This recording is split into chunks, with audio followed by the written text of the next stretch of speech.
ధరణి లోపల నేను తల్లి గర్భమునందు పుట్టినప్పటి నుండి పుణ్యమెరుగా ఏకాదశి వ్రతం వెన్నడుండగలేదు,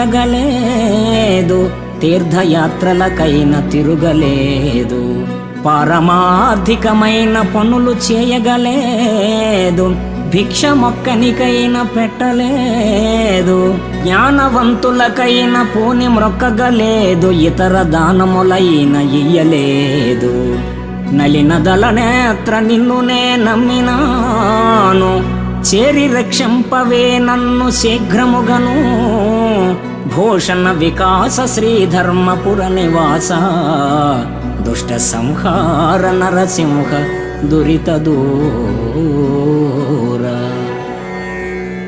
ఓ ధరణీపతి, పుట్టినప్పటి నుండి పుణ్యకార్యాలేవి చేయలేదు, ఏకాదశి ఉపవాస వ్రతాలు ఆచరించలేదు.